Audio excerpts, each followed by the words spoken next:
If you're in any sewing communities like I am, I'm sure at least once you've heard an opinion that made you scratch your head and think, wait, do I have to do that? Or someone said something that really made your blood boil. Today, I'm sharing 10 controversial opinions that really divide the sewing world, whether they're based in tradition or new habits. They really get people talking. So now let's get spicy. Knits are too easy to be real sewing. This is one that really divides the sewing community, thinking that to really learn how to sew, you have to learn with wovens, learning how to put in darts that give structure to the garment, learning zippers and closures and buttons. These are all challenging things and they do require skills to do them well. But with knit, you can just skip all of that. You don't need darts at all. Actually, knits, you should not put darts into knits. You don't need zippers. You don't need buttons. You don't need any of these things. They're so much more forgiving. If the fit is not perfect, they'll just stretch. So some people think that it's really just taking a shortcut. But here's the truth. While when you sew with knit, you don't need to learn those skills that can be challenging and come with time. Knits have their own set of challenges. They stretch when we don't want them to. They get sucked into the feed dogs. They curl up. The stitches slip. You can't use straight stitches on knits or the stitches will pop. There's endless reasons that sewing with knits can be quite challenging and why we don't recommend that a very beginner start with knits. So in some ways, knits can be even more challenging than working with woven fabrics, even though you don't need to know those advanced skills like darts and buttons and zippers. So instead of thinking as knit as a shortcut around all those difficult skills, I look at it as just a different skill set and one that takes equal skill, just different. And if people prefer wearing knits like me, I have a knit t-shirt on right now. My skirt is made from knit.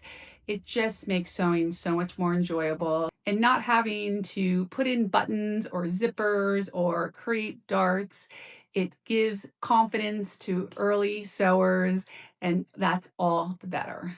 And if you're ready to try some knits or want to get some better quality fabrics, grab my free favorite fabric store list. It's full of my go-to spots for beautiful knits, both online and in New York City. Link is in the description below. Do you always need to finish your seams? That's a biggie. Some people say if you don't finish your seams, it's not a finished garment, period. You'll hear every single seam needs to be pinked or zigzagged or serged or bound in some way. And finishing seams has a lot of benefits. It prevents fraying, improves durability of the garment, and makes the inside look beautiful. However, there are a lot of fabrics that don't fray. Many knits don't fray, or felt, or fleece, or many synthetics just don't fray. So do you still need to finish the edges? Sometimes I do, and sometimes I don't. I've even been known not to hem a garment if it doesn't fray. I just cut it clean across and let it go. It makes me a little uncomfortable because I'm thinking I should be hemming this, but if I don't need to, I don't. And if you're making a test garment, of course, you do not need to finish your seams at that point. But that said, I finish most of my seams, but it's important to know when you can and when you can't. Know the rules and then know when you can break them. So is it a rule? I think it's a tool. So use it when you think it's helpful, but don't bother when you don't need to. In some corners you'll hear that PDF patterns are ruining sewing. With the rise of PDF patterns, with one click, you can have your pattern to print off and start right away. But some sewers think that These PDF pattern makers have lowered the bar because anyone can produce a pattern, so you are not assured of good quality. Some sewers miss getting the pattern pieces with all the colorful pictures and the tissue patterns. It just is a real good feel good thing. And there are some valid concerns. Some PDF patterns are poorly tested or drafted. Sometimes there's sizing inconsistencies when you're dealing with a lot of different pattern makers, or the instructions can be confusing. But on the flip side, there is a reason that these indie pattern makers have exploded. You get instant access to the patterns. They often are in more modern styles, and they have communities that often go along with the patterns. Many of them offer expanded sizes that weren't available before, and many times the instructions are clear. And this has opened the world to thousands of independent designers that were never able to share their skills before. It's wonderful to support these small businesses, and it really has expanded the variety that is available to us. So for me, it's more about the quality, whether you're getting your pattern from commercial big four or from these indie designers. You have to look for those that are quality, and in all instances, there's better quality and less good quality. And if the idea of skipping buying patterns altogether sounds tempting, you might love drafting your own. I actually have a free guide on how to draft your first skirt sloper, but the link's already below if you're curious. Some people think that gluing is not real sewing. They get a little snobby about anyone using glue for any purpose. They say if you're gluing, you're not sewing, you're crafting. But here's the deal. Gluing is just another holding method, just like pins or clips or basting stitches. Glue sticks are amazing for pocket placement, and wash away tape works so great on inserting zippers. And hem tape is a wonderful tool to use while you're hemming very delicate fabrics. And if you're working with really slippery fabrics like silk or rayon, a little glue will help you so you don't get distortion as you're sewing. Can glue be misused? Sure, absolutely. It can gunk up your needle or leave residue if you're using it too much or in the wrong place. But if you're using it in the right way, it can make your sewing less frustrating and so much easier. So this isn't about cheating. It's using all the tools that are available to us to make our sewing journey more enjoyable. Even the top fashion houses like Chanel use temporary adhesives, and it's good enough for them. It's good enough for us. Now let me know, is Sewist a real word? That's a spicy one. Some people hate it when people use it. They think it's made up and awkward and just unnecessary. But here's the thing. Sewer sounds like a plumbing disaster, and seamstress is very gendered. And something like a dressmaker doesn't really apply if you're making something like a bag or a tote. Sewist has become very popular because it solves a real problem. It's gender neutral, it's creative sounding, and it covers all different types of sewing. And despite what many people think, it's not a modern internet invention. It was coined way back in the 1960s as an alternative to the term seamstress. It didn't really take on back then, and it really has gained steam over the last several years, but it's been around for a long time. And if you don't like the term, don't use it. That's fine. I use all different terms to describe myself. Sometimes I use sewist, sometimes sewer or dressmaker. Do you think 5/8 seam allowances are outdated and just too bulky? It's the standard for most all commercial pattern makers, but many people think that it just adds too much bulk and prefer a 1/2 inch or a 1/4 inch. I personally use a 1/2 inch when I'm drafting my own patterns and a 1/4 inch when I'm going around curves, but There is an advantage of using a 5/8 seam allowance, particularly for beginners, because it gives you that little extra room if you need to let something out. So when you're using a 1/4 inch seam allowance, there's really nowhere to go if you don't have quite enough room. So here's my take. If you're making a muslin and you are not sure of the fit, I definitely think using 5/8 seam allowance is a great way to go so you have that extra space. But if you're certain of the fit and you just are moving forward, I would suggest using the 1/2 inch for straights and a 1/4 inch for curves. And some people use 3/8 of an inch. I think that's a nice amount to use. It's just easier for me to measure out a half, so that's why I just do that. The key is just consistency. Pick a seam allowance and use it. I don't think it makes a big deal whether you pick 5/8, a half, 3/8, or a 1/4. All of them are going to work as long as you do it across your pattern. So it's not outdated, it's just one option, and choose the one that fits for you. Do only self-drafted patterns count as creating a design? Oof, this one really gets under my skin because this dismisses so much creativity. When I was first learning to sew, I worked in the costume shop in college and making the costumes, and we would create a garment based off of a sketch that the head designer would do. And then I would take a sleeve from this commercial pattern and a bodice from that commercial pattern and maybe a skirt from another one, and I'd combine them all together.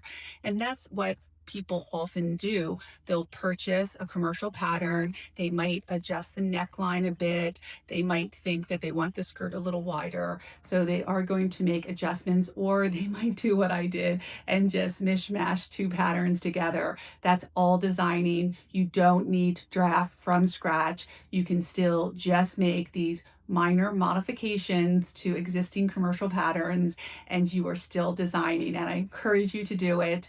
If you don't like a pattern exactly as it's drafted, just make some changes. You can easily learn how to make these subtle changes, and then who knows, maybe you will want to learn to self-draft in the future.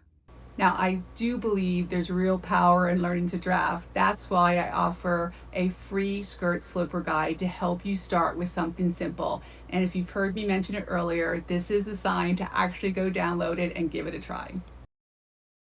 Should you always make a muslin for every garment you're going to draft? This really splits people right down the middle. Some people insist that for every single garment, you should do a muslin or a toile to make sure it fits and make any adjustments. And other people think that it wastes time and resources and just saps your motivation. I tend to be a little bit in the second camp because I'm always wanting to move forward, and I usually think that most of my garments are going to turn out because I have my own sloper. So I think maybe if you're trying a new pattern maker out, like a new indie pattern maker, you might want to do this because you really have no idea how this is going to fit you. I know how my sloper is going to fit me, so when I make adjustments. Now, I have to say this has backfired on me sometimes because I might be really trying out a new design, really stretching my ability. And if I would have done a mock-up, I would have made some changes to it then. And then I did it in my nice fabric, so I'm not going to change it. So I probably should encourage myself to make a muslin more often on something that's brand new when I'm trying a new skill, a new design element that I've never tried before. But definitely if I'm remaking a dress or I've done the silhouette before, I probably would not do a muslin for those instances. And a nice compromise is to make a wearable muslin. You could just get some fabric that is a little less expensive. If you're doing a, sort of expensive ponte to make a dress, you could perhaps make the muslin in a really cute cotton that's much less expensive and try it out and still be able to wear it. So ultimately, it depends on the project. If I'm working with extremely expensive fabric, I will definitely do a muslin.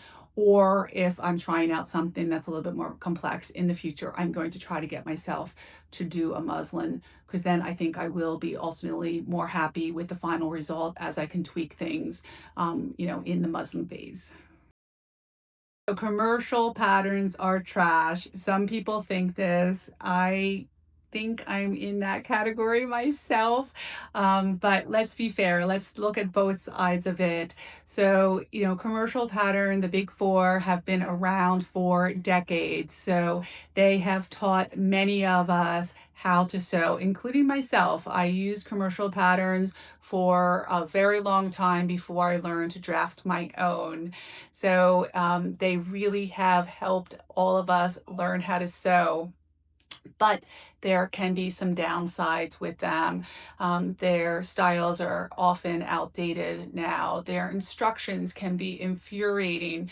They assume some level of knowledge that some beginners may not have. And then you also just get out and out errors in them, which is quite frustrating for companies that have so much experience. You think they would do better. And the indie pattern makers have really stepped in, coming up with more trendy and modern designs for their patterns. They have done illustrations to make it easier to understand the instructions. But I don't think writing off the commercial pattern makers entirely is the right thing. Give them a try. I've used them so much. They do add value. I think you just have to go in being aware of some of the limitations so you don't get so frustrated and think it's you when you're not understanding something. Now tell me, do you sew over your pins? Some people swear by it, and other people are like, oh, the horror of sewing over pins. I have to admit, when I first started sewing, I sewed over every pin. I didn't know that I wasn't supposed to. I don't know if when we learned sewing in school, they taught us to do that. I don't remember. But for a really long time, years, I sewed over pins until I finally learned, hey, you're not supposed to do that. There are some dangers of sewing over pins. I think the biggest danger is a shard flying into your eyes. That would be the scariest thing. It can break your needle, it can damage your machine, and it can make a mess then of your fabric if you could potentially get a hole in your fabric. So it's really not a good idea to sew over pins. I don't do it anymore. Sometimes I get really close and I sort of go right over, but I really, really try not to sew for pins now. And my tip of how I don't sew over pins is I pin parallel to so the edge of the fabric is here and I pin this way. So I used to pin this way so you could easily sew over the pin. So even if you hit the pin, it would just, the needle would slip to the other side. So most of the time it would do that, but occasionally it would just hit right onto the pin squarely and everything would break and be a mess. So I do it parallel to the edge, and I put the end of the pin towards me so I can easily pull it out right as I'm getting to the pin and before I sew over it. Another thing you can do is put your pin this way but go right outside the seam allowance. So then as you're sewing along, your pin is over here but you're sewing here. So you can still keep your pin in, but you're not sewing over it. So that's another thing. If you really want to keep your pins in there, just move it a little bit outside your seam allowance and then you can keep your pins in. And if you want to learn how to get your hands on a sloper, check out this video here that goes into detail what a sloper is and different ways that you can get one. And if you've enjoyed this video, please like and subscribe.